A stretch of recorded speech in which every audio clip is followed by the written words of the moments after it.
Subscribe now and press the bell icon. Never miss an update. जय हिंद दोस्तों, मैं हूं शुभम नामदेव। स्टार्ट करते हैं करंट अफेयर्स। पहला सवाल है, हाल ही में सशस्त्र बल विशेष अधिकार अधिनियम अफस्पा 1958 को किस राज्य में 6 महीने के लिए बढ़ा दिया गया?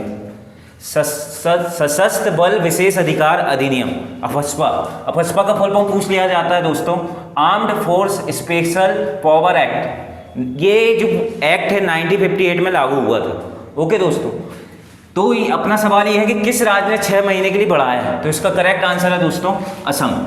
अभी हाल ही में क्या है, असम राज्य ने 6 महीने के लिए अफस्पा लागू कर दिया गया। अफस्पा में क्या होता है दोस्तों कि आपने 144 तो सुना ही होगा, 144 ही जैसे रहता है लगभग कि 5 से ज़्यादा लोग इकट्ठे नहीं हो सकते अफस्पा में। ओके, उधर किसी भी व्यक्ति को बिना किसी संदेह के आधार पर गिरफ्तार किया जा सकता है।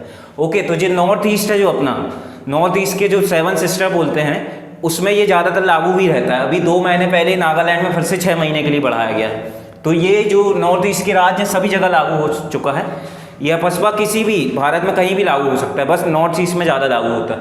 ओके, अफस्पा कब लागू हुआ दोस्तों? 1958 में। ओके दोस्तों, क्या है 7 सिस्टर जो हैं वो अन्य सभी जो विदेशी चीन, इन लोग की विदेशी जो ताकत, हम लोग चाहते हैं कि इसको भारत से अलग किया जाए। इसलिए भारत ने वहाँ के लिए एक अलग कानून बनाया है जिसके अंतर्गत वहाँ 5 से ज़्यादा लोग टहल नहीं सकते। ये रिपीट कर रहा हूँ जिससे आपको याद हो जाए। ओके दोस्तों, इसका करेक्ट आंसर क्या है? असम। नेक्स्ट सवाल पर चलते हैं। असम की बात करें दोस्तों, तो असम में कौन है अभी? सर्बानंद सोनोवाल, वहाँ के मुख्यमंत्री सर्बानंद सोनोवाल। और राज्यपाल की बात करें तो जगदीश मुखी। नागालैंड की बात करें दोस्तों, तो नागालैंड में क्या है? नेफ्यू रियो वहाँ के मुख्यमंत्री हैं और RN रवि राज्यपाल है। ओके दोस्तों, मणिपुर की बात करें तो N बीरेन सिंह यहाँ के मुख्यमंत्री हैं, मणिपुर के N बीरेन सिंह। और अरुणाचल प्रदेश की बात करें तो पेमा खांडू यहाँ के मुख्यमंत्री। नेक्स्ट सवाल पर चलते हैं। भारत सरकार ने घोषणा की है कि PM किसान योजना के अवैध लाभार्थियों को ट्रैक किया जाएगा। निम्न में से किस राज्य ने इस योजना को लागू नहीं किया था? दोस्तों याद है, पिछले साल अपने देश में चुनाव थे, तो उस समय अपने जो वित्त मंत्री थे पीयूष गोयल थे, उन्होंने क्या घोषणा की थी कि किसानों के लिए एक योजना लाई जाएगी जिसमें किसानों को आर्थिक मदद दी जाएगी। तो उनके कहे अनुसार ही पिछले साल एक योजना आई, प्रधानमंत्री किसान सम्मान निधि योजना। इसके अंदर क्या है, किसानों को 6,000 रुपये वार्षिक रूप में दिया गया। 2-2 हज़ार की 3 किस्तों में 4-4 महीने के अंतराल में 6,000 रुपये किसानों को दिए गए, उनके बैंक अकाउंट में ट्रांसफ़र किए गए। तो दोस्तों अपना सवाल ये है कि किस राज्य ने इस योजना को लागू नहीं किया था? तो उस समय आपने देखा होगा चुनाव के समय कि पश्चिम बंगाल की मुख्यमंत्री और मोदी जी के बीच थोड़ी ठनाठनी थी, तो उसी के अंतर्गत पश्चिम बंगाल ने इस योजना को लागू नहीं किया था।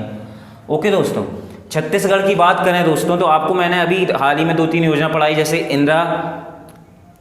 इंदिरा गांधी मितान योजना, राजीव किसान न्याय योजना, बुल्टू के बोल कार्यक्रम, ये सब छत्तीसगढ़ की है। तो छत्तीसगढ़ के मुख्यमंत्री भूपेश बघेल, राज्यपाल अनुसुईया उइके, ये सब दोस्तों आपको रिपीट इसलिए करा रहे जिससे आपको पढ़ना ना पड़े। ये आप बार बार सुनेंगे तो आपको याद हो जाएगा, आपको देखना ही नहीं पड़ेगा। और एक क्वेश्चन जरूर आता है गवर्नर या CM से, आजकल एक क्वेश्चन बनता ही।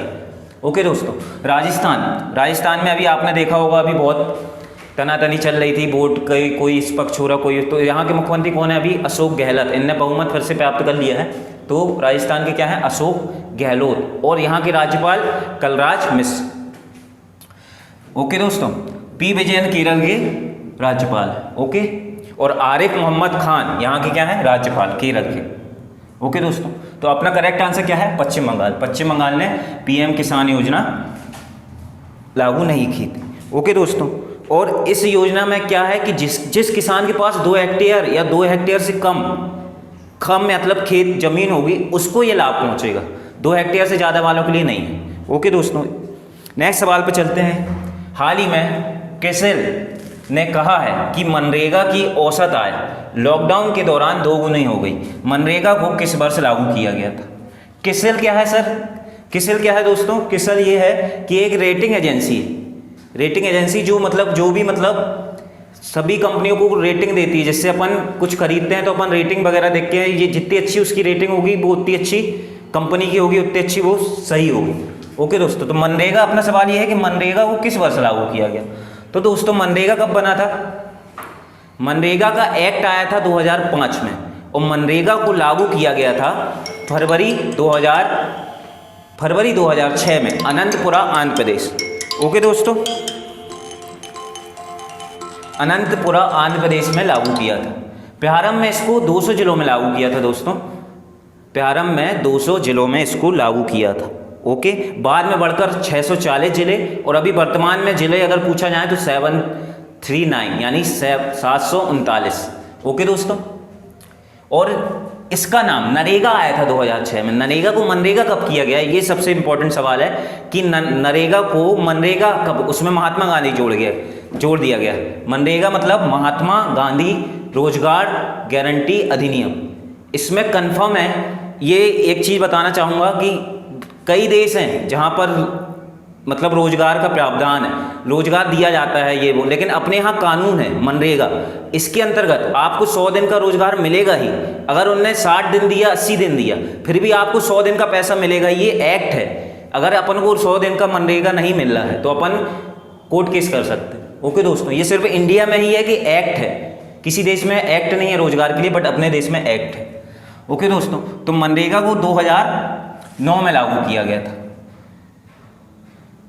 लेकिन अपना सवाल क्या है कि लोग मनरेगा को किस वर्ष लागू किया, कि मनरेगा को 2009 में नाम बदलकर लागू किया गया। नरेगा की बात करें तो 2006 में बना था और 2005 में एक्ट आया था। ओके दोस्तों, नेक्स्ट सवाल पे चलते हैं। Who painted my lust red नामक पुस्तक किसने लिखी?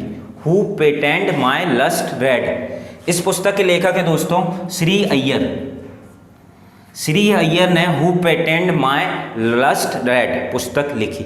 ओके, कल मैंने आपको पढ़ाया था जेके रोलिंग ने कौन सी बुक लिखी थी दोस्तों, आप कोशिश करिए याद करने की। जेके रोलिंग ने लिखी थी the Ickabog. Okay, amazing Ayodhya Nina Rai, ji आपको मैंने कल पढ़ाया था, ये आप रिपीट करिए जिससे आपको बुक भी आती ही है। तो अमेजिंग अयोध्या नीना राय। ओके दोस्तों, अब नेक्स्ट की बात करें, नेक्स्ट ऑप्शन अपना वासुदेव परांजे, इनने कौन सी पुस्तक लिखी? द द्रोण, ये क्रिकेट के कोच रह चुके हैं, तो द द्रोण नामक पुस्तक किसने लिखी? क्रिकेट ड्रोन वासुदेव परांजे। ओके दोस्तों, क्रिकेट ड्रोन वासुदेव परांजे, ठीक है। युवराज सिंह की बात करें तो आपको पता ही होगा ये कैंसर से उभरे थे, तो कैंसर के दौरान इनने एक बुक लिखी थी the test of my life. Okay, ये इंपॉर्टेंट है, ये कई एग्जाम में पूछा भी जा चुका है कि the test of my life किसने लिखी, तो ये युवराज सिंह की पुस्तक है।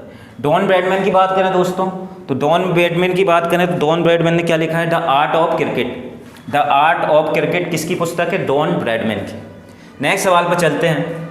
वित्त मंत्रालय के आंकड़ों के अनुसार कौन सा राज्य महिलाओं को ऋण देने में सबसे ऊपर है? वित्त मंत्रालय ने एक राज्यसभा में अभी एक अपना वो दिया था, आंकड़े पहुंचाए हैं राज्यसभा में कि कौन सा राज्य सबसे ऊपर है महिलाओं को ऋण देने के मामले में। तो इसका करेक्ट आंसर है दोस्तों तमिलनाडु। तमिलनाडु महिलाओं को ऋण देने के मामले में शीर्ष पर। तमिलनाडु की बात करें दोस्तों तो तमिलनाडु में E.K. पलानीसामी यहाँ के मुख्यमंत्री हैं और बनवारी लाल पुरोहित यहाँ के गवर्नर। ओके, पश्चिम बंगाल तो अभी आ ही रहा है हर बार ऑप्शन में, तो आपको तो रट भी गया होगा कि यहाँ के मुख्यमंत्री ममता बनर्जी और राज्यपाल जगदीप धनखड़। ओके दोस्तों, हिमाचल की कल मैंने आपको योजना बताई थी, हिम हल्दी योजना। नादौन में अभी IIT की रूपरेखा नींव रखी गई है। ओके दोस्तों, नेक्स्ट सवाल पर चलते हैं। हाल ही में किसे WHO के कार्यकारी बोर्ड के चेयरमैन के रूप में नामित किया गया है? WHO के कार्यकारी बोर्ड के चेयरमैन के रूप में नामित किया गया है। कार्यकारी बोर्ड की बात करें दोस्तों तो इसमें 34 सदस्य होते हैं और जिनका कार्यकाल होता है 3 वर्ष के लिए। WHO की जो कार्यकारी बोर्ड होती है उनमें कितने सदस्य होते हैं? 34। ओके, तो उसमें किसको चेयरमैन के रूप में नामित किया गया है? हर्षवर्धन सिंह, गिरिराज सिंह, RK सिंह, निर्मला सीतारमण। इसका करेक्ट आंसर है दोस्तों जो अपने स्वास्थ्य और परिवार कल्याण मंत्री हैं जिनका नाम है हर्षवर्धन, ये करेक्ट आंसर। इनको WHO के कार्यकारी बोर्ड के चेयरमैन के रूप में नामित किया गया। हर्षवर्धन की कॉन्स्टिट्यूंसी की बात करें दोस्तों तो चांदनी चौक दिल्ली के ये निर्वाचन क्षेत्र है। गिरिराज सिंह क्या है, animal and husbandry ministry. Okay दोस्तों, इनकी कॉन्स्टिट्यूंसी क्या है, बेगूसराय बिहार। आर के सिंह की बात करें, पावर एंड रिन्यूएबल मिनिस्ट्री, ऊर्जा मंत्री हैं आर के सिंह, ऊर्जा मंत्री हैं। आरा उत्तर प्रदेश इनकी कॉन्स्टिट्यूंसी। निर्मला सीतारमण अपनी क्या है, ये वित्त मंत्री कौन है, निर्मला सीतारमण। ओके दोस्तों, नेक्स्ट सवाल पे चलते हैं। सवाल है दोस्तों, नेक्स्ट सवाल है, लिबर्टी बचत खाता किस बैंक द्वारा शुरू किया गया, लिबर्टी बचत खाता। ओके दोस्तों, तो लिबर्टी बचत खाता में क्या, ये युवाओं के लिए है कि वो अपनी सेविंग किस तरह से उपयोग मतलब सेविंग को किस तरह करें। इसके लिए एक्सिस बैंक इसका करेक्ट आंसर दोस्तों, एक्सिस बैंक ने क्या किया है, लिबर्टी बचत खाता शुरू किया। ओके दोस्तों, लिबर्टी बचत। एक्सिस बैंक की बात करो दोस्तों, एक्सिस बैंक तो 1994 में इसकी स्थापना हुई थी यूटीआई के नाम से, यूनिट ट्रस्ट ऑफ इंडिया के द्वारा के नाम से एक्सिस बैंक की स्थापना हुई थी। तो आपसे ये पूछा जा सकता है कि इसका नाम बदलकर कब एक्सिस बैंक किया गया, तो 2007 में यूटीआई बैंक का नाम बदलकर एक्सिस बैंक कर दिया गया। ओके दोस्तों, और इसके सीईओ की बात करें तो अमिताभ चौधरी, सीईओ मुख्य कार्यकारी अधिकारी की बात करें तो अमिताभ चौधरी एक्सिस बैंक के मुख्य कार्यकारी अधिकारी।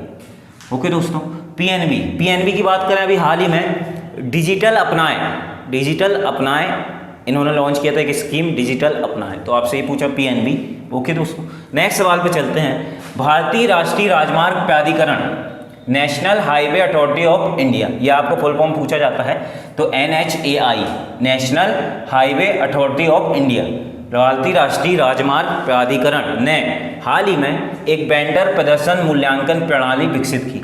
तो किसने की है, NHAI ने। ओके दोस्तों, क्या की है, वेंडर प्रदर्शन मूल्यांकन प्रणाली।